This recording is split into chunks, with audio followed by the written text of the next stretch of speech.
குக்கரில் 4 ஸ்பூன் எண்ணெய் ஊற்றி பிரியாணி ஸ்பைசஸ் சேர்த்துக்கோங்க. கூடவே 2 பெரிய வெங்காயத்தை கட் பண்ணி அதை சேர்த்துக்கோங்க.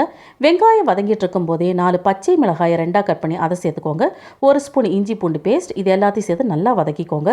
3 பெரிய சைஸ் தக்காளியை மிக்சியில் அரைச்சி அதையும் அது கூட சேர்த்துக்கோங்க. இது கூடவே கொஞ்சமாக கொத்தமல்லி தழை, கொஞ்சமாக புதினா இலைகளையும் சேர்த்து 1/4 ஸ்பூன் மஞ்சள் தூள், 3/4 ஸ்பூன் மிளகாய் தூள், 1 ஸ்பூன் கரம் மசாலா தூள் எல்லாத்தையும் சேர்த்து நல்லா வதக்கிக்கோங்க. 2 டம்ளர் சாப்பாட்டு அரிசியை நல்லா கழுவி எடுத்து வச்சுக்கோங்க. இந்த அளவுக்கு நல்லா வதங்கினதுக்கு அப்புறம் 6 டம்ளர் தண்ணியையும் 3/4 ஸ்பூன் கல்லுப்பையும் சேர்த்து நல்லா மிக்ஸ் பண்ணிக்கோங்க. கொதி வந்ததுக்கு அப்புறம் வாஷ் பண்ண அரிசியை சேர்த்து 4 விசில் மிதமான தீயில வேக வச்சு எடுத்து 1 ஸ்பூன் நெய்யை சேர்த்து மிக்ஸ் பண்ணி தனியாக வச்சுக்கலாம். இப்போ ஒரு வெள்ளரிக்காவை எடுத்துக்கோங்க. அதை தோல் சீவி நல்லா ஒரு சின்ன கிரேட்டரில் நல்லா குட்டி குட்டியாக துருவி எடுத்துக்கோங்க.